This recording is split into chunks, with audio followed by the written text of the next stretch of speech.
नमस्कार किसान भाइयों, अखिल एग्रीकल्चर यूट्यूब चैनल में आपका हार्दिक स्वागत है। दोस्तों, आज हम नेशनल फूड सिक्योरिटी मिशन के तहत जिला गौरेला पेंड्रा मरवाही के ग्राम कंचनडी में आ चुके हैं और यहाँ धान की MTU 1153 वैरायटी लगाया गया है और यहाँ के जो किसान हैं उनसे हम बात करेंगे। यहाँ के ग्रामीण कृषि विस्तार अधिकारी मनोज कुमार अटल सर जी से बात करते हैं और जानेंगे नेशनल फूड सिक्योरिटी मिशन के तहत योजनाओं के अंतर्गत कितने किसानों को इनका बेनिफिट मिला है और कौन कौन से किसान यहाँ खेती कर रहे हैं, और इसमें हम किसानों से भी डायरेक्ट बात करेंगे और उनका अनुभव जानेंगे। मैं मनोज कुमार अटल, ग्रामीण कृषि विस्तार अधिकारी। मेरा मुख्यालय कोटमी है, अतिरिक्त क्षेत्र का मुख्यालय देवरी खुर्द के नाम से है। मैं आज मैं कंचनडी में खड़ा हूँ। यहाँ के मैं राष्ट्रीय खाद्य सुरक्षा मिशन योजना अंतर्गत 134 किसानों को लाभान्वित किया हूँ, जिसमें कंचनडी के भी किसान हैं, सकोला के भी हैं, देवरी कला और पंडरिया 4 गांव का चयन किया गया है। पहले किसान क्या करता कि धान के अलावा कोई दूसरी फसल नहीं ले पाता था, तो इस योजना में हम धान के अलावा रबी में चना भी देंगे। और इस धान हमने 1 हेक्टेयर में 60 किलो एक किसान को दिया है, जो 2 हेक्टेयर तक देने का योजना है। तो किसी को मतलब 120 किलो दिए हैं, किसी का जैसे रकबा के आधार पे। और इसमें अपने कुछ को माइको राजा भी दिए हैं और आपका BD साइड भी दिए हैं, एजा डायरेक्टिंग दिए हैं। ऐसे करके 4-5 तरह के आइटम हम उनको दिए हैं और अरहर भी दिए हैं मेड़ में लगाने के लिए। और इसके बाद रबी में भी चना देंगे और उसके बाद जो भी कीटनाशक दवाई वगैरह जो भी आएगा वो भी देंगे किसानों को। इसमें अच्छा उत्पादन है। मैं अभी फसल कटाई करवाया हूँ, उसमें इसका उत्पादन सबसे ज़्यादा मेरे को आया। जहाँ तक कि 5x5 का अपन प्रयोग करते हैं उसमें अधिक दूसरे धान के अलावा इसका 14 किलो तक वेट आया है। जब 14 गुणा 56 होता है, मतलब 14 कुंटल, मतलब 56 कुंटल पर हेक्टर होता है। बाकी धान का 40 का 42 में रुक गया है। तो ये धान मेरे को अभी अच्छा लगा, क्योंकि जहाँ भी काटा हूँ मैं 4-10 गांव में काट चुका हूँ, तो उसमें सबसे ज़्यादा धान का इसी का उत्पादन आ रहा है। ये देखिए, इसका बाली भी बहुत बढ़िया है और कहीं पे इसमें कीड़ा बीमारी का कोई शिकायत नहीं आया है। बहुत ही बढ़िया धान है। मैं किसानों से यही सलाह दूंगा कि यही धान हमेशा लगाएं और जो भी शासन की योजना आते हैं उसका हमेशा लाभ लें। कृषि विभाग में जितनी भी योजना है वो सिर्फ किसानों के लिए है और किसान अन्नदाता है। जो ज़्यादा मेहनत करेगा तो और ज़्यादा उत्पादन मिलेगा। इसमें देखिए, कहीं पे कोई भी एक भी ऐसा पौधा नहीं है कि जिसमें बाली ना, बहुत पूरा बढ़िया। देखो एक नंबर, एक तरफ से। मैं SS आर्मो, वरिष्ठ कृषि विकास अधिकारी पेंड्रा, जिला गौरेला पेंड्रा मरवाही, विकासखंड पेंड्रा में पदस्थ हूँ। ये विकासखंड पेंड्रा को राष्ट्रीय खाद्य सुरक्षा मिशन के अंतर्गत 100 हेक्टर क्लस्टर प्रदर्शन दिया गया था, जिसमें 4 गांव सम्मिलित किया गया है। आपका हम जहां खड़े हैं वो ग्राम कंचनडी है, इसके बगल में पड़रिया है, इसके बगल में देवरी खुर्द, इसके बगल में सकोला। ये 100 हेक्टर का हमारा क्लस्टर बना हुआ है। इसमें धान का किस्म है MTU 1153। प्रति हेक्टर 60 किलो बीज दिया गया है। इसमें 134 किसान सम्मिलित हुए हैं। इसके अंतर्गत किसानों को ये तो धान हो गया। इसके अलावा क्या है, मेड़ में लगाने के लिए 2.5 किलो प्रति हेक्टर के हिसाब से अरहर बीज दिया गया है।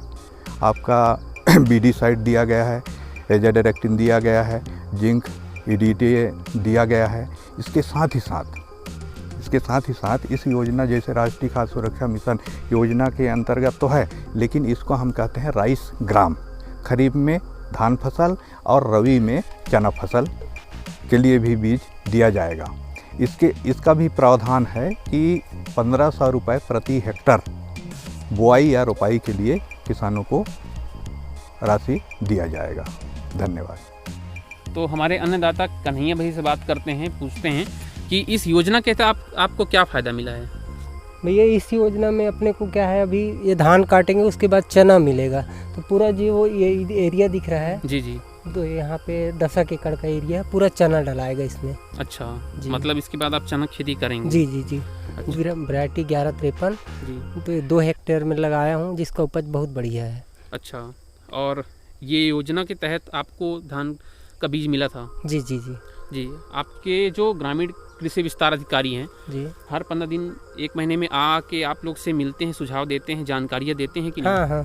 जैसे पौधों फसल में अपना कीड़ा हुआ, कुछ भी हुआ तो जानकारी देते हैं कि ये दवाई डालिए, ये करके सब कुछ बताते हैं। अच्छा। हफ्ते में आते हैं साहब, 2-3 दिन में आते हैं जी। जैसे भी मिलता है टाइम को। और उत्पादन आपका पहले के मुकाबले में कैसा दिख रहा है? नहीं, ये तो अच्छा दिख रहा है, उससे ज़्यादा है उपज। 1010 बोते थे पहले, उससे ज़्यादा उपज है इसका। अच्छा, और आपका क्या अनुभव रहा है? इतने सालों से आप खेती कर रहे हैं। जी। तो आप आपने इस धान की वैरायटी का उपयोग किया है तो आपका क्या अनुभव है इसमें, नहीं, या फिर आप किसानों को क्या बोलना चाहते हैं कि कैसे खेती? नहीं, मैं तो सोचता हूँ कि किसान भाई यही धान को लगाए, मस्त उपज है इसका जी और बाली भी बढ़िया है। और कहना चाहिए किसी धान में बदरा जाता था, इसमें बदरा कम है। अच्छा, और कीड़ा बीमारी क्या है? कीड़ा बीमारी कीड़ा बीमारी नहीं लगा है ज़्यादा इसमें। वो करील आता था, करील भी नहीं निकला है इसमें ये धान पे। अच्छा, तो किसान भाइयों हमारे साथ आ चुके हैं किसान मित्र। भैया आपका नाम क्या है? भैया लाल मींज। भैया लाल मींज। तो आप इस योजना के तहत आपको क्या फ़ायदा हुआ और आप कितने एरिया में इसकी खेती किए हैं? राष्ट्रीय खाद्य सुरक्षा मिशन के तहत जी धान हमको MTU 1153 मिला रहा, 2 बोरी जी 1 हेक्टेयर के लिए, अच्छा 60 kg। जी जी। और उत्पादन कैसा है अभी? उत्पादन इसका बहुत बढ़िया है, बाकी धान के मुकाबले में? बाकी धान की अपेक्षा ये बहुत अच्छा है। अच्छा, और आपका उत्पादन जो आप तो कटाई कर चुके हैं, जी, तो उत्पादन आपको अंदाजन कितना लग रहा है, कितना उत्पादन होगा? अंदाजन वही 22 कुंटल के आसपास। अच्छा, 22 कुंटल आसपास। मोर नाम मनबोधी है, मैं गांव कंचंडी के हूँ। साहब मन जौन धान दे हैं का नाम है, खैर वैरायटी नाम नहीं जानो मैं, 1153 वैसे कुछ बोलते हैं। तो धान के फसल अभी ठीक है, बढ़िया मस्त बाली भी आहे, उपज भी बढ़िया है।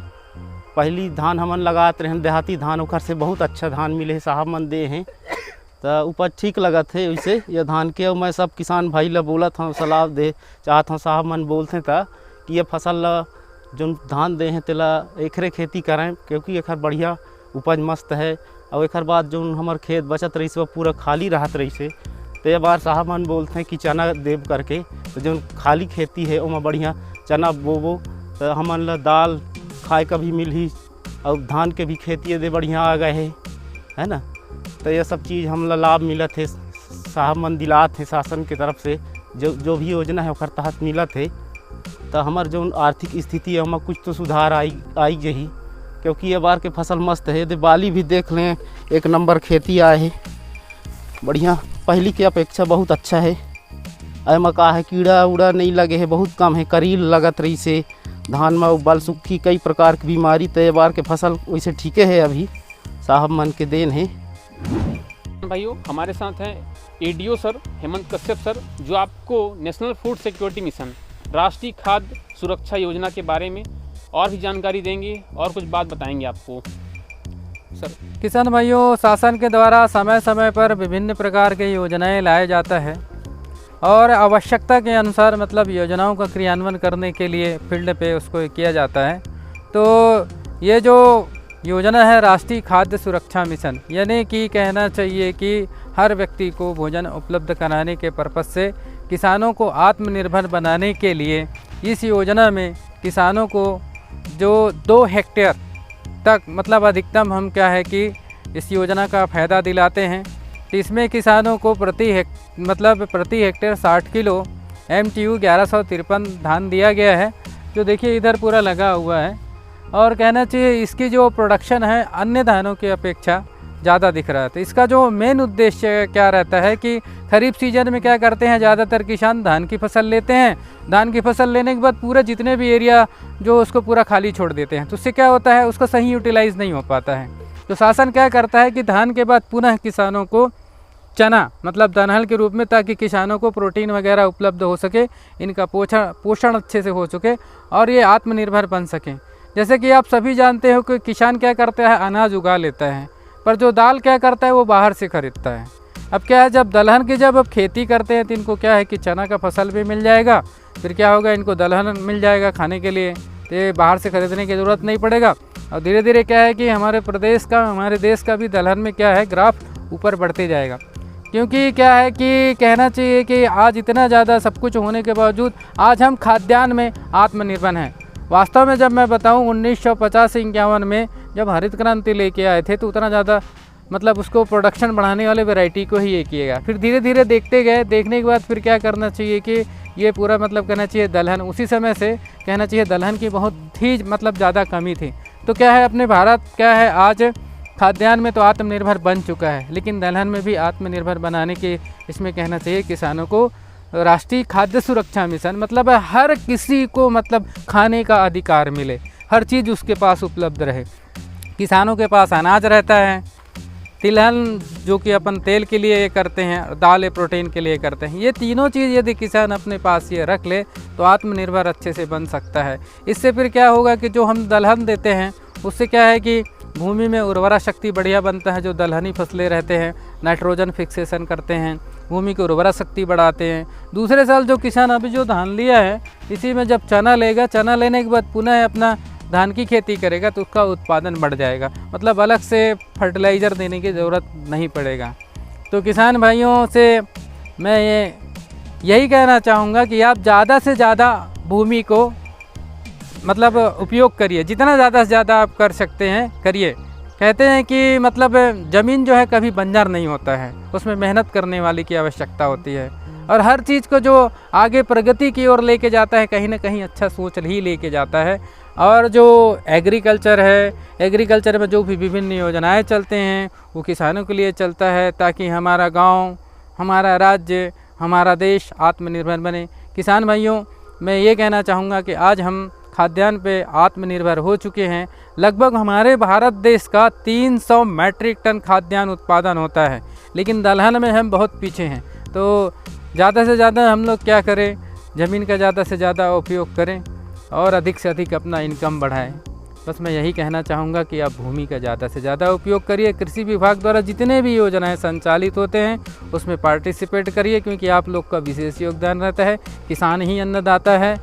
कि कहना चाहिए कि जो हमारी संतुष्टि है वो किसानों से है, ना तो डॉक्टर से है, ना तो वकील से है और ना ही जमींदार से। हमको जो भी संतुष्टि मिलता है वो किन से मिलता है? किसानों से, किसानों के द्वारा उत्पादन किए गए अनाजों से। इसलिए ज़्यादा से ज़्यादा आप लोग खेती पे ध्यान दीजिए और विभिन्न प्रकार की योजनाओं का फ़ायदा लीजिए। बस यही कहूँगा। जय हिंद, जय छत्तीसगढ़।